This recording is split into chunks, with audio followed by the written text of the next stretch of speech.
Good day Philippines, good day mga ka-farmers. Ito na yung palay ko guys na triple to, yung may sakit.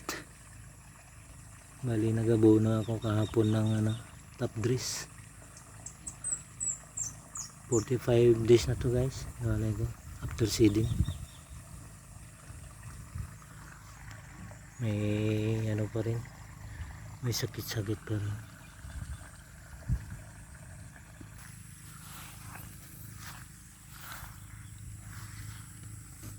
After 3 days ipik na itong niya, abono niya. Nag top dress ako ng putas, isang sako 17,017, isang sako at saka kalahating sako ng urea. Dalawa't kalahating sako lang guys, sinapdress ko sa 8,000 square meter.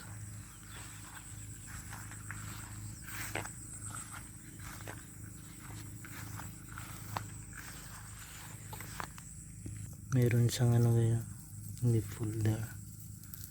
Nag-spray naman ako ng Newban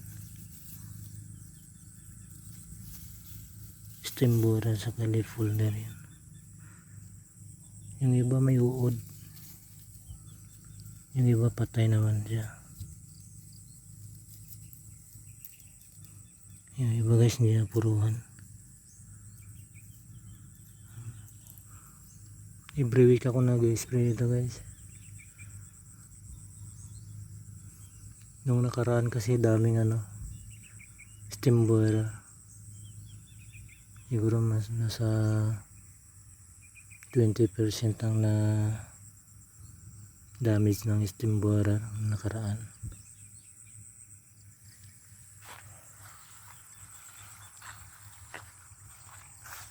Hindi na ako magbinhi ng triple to na ito guys. Papalitan ko yung triple to na barako. Ganda yan kasi walang sakit. Ito may sakit na. Dati kasi dito ako kumuha ng ng binhi. May sakit dito. Kumuha pa rin ako. Kaya yung binhi may sakit na.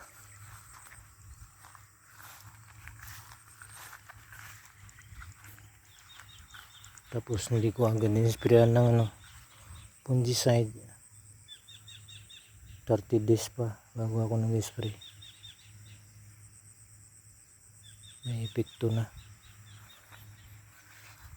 Sayang. Bansot siya ngayon.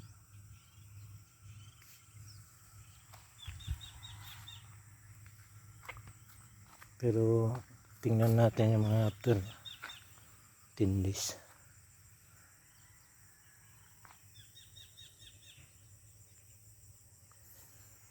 Dapat kasi guys may putas yung abono natin, pampatibay sa sakit. Habang bata pa lang may putas na. Pero hindi lahat ng hindi lahat ng palay may sakit. Kahit di mo lagyan ng putas, matibay sa sakit. Katulad dito, ito guys, katulad nito budidoy, walang sakit. Ganda nito guys. Wala naman to, first apply ko ng fertilizer, walang putas. 1628 saka urea. Tapos pangalawa 1620 at saka urea pa din. Hindi naman siya nagkasakit.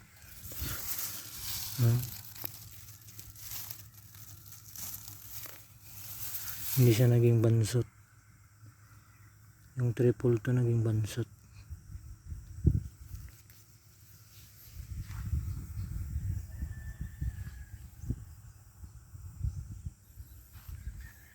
Maganda yung palay ko dito guys.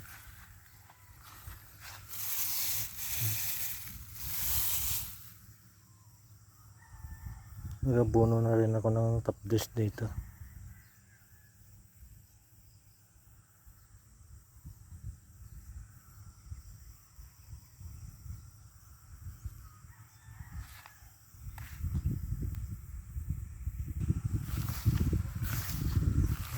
Yung barang-barang ko ginawa. Pasilungan pag ano. Ngulan. Dating place. Dating place. May nag-date na dito guys. Yung pamangkin ko. Saka yung syota niya. Ngayon ba? Daming ano dito. Isang pinitak. Daming lakay. Yung rice. Yung grass rice. Sabag.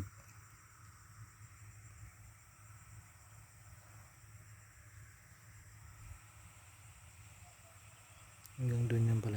Doon sa main loob. Yung dito. Yan. Nandun sa mangga.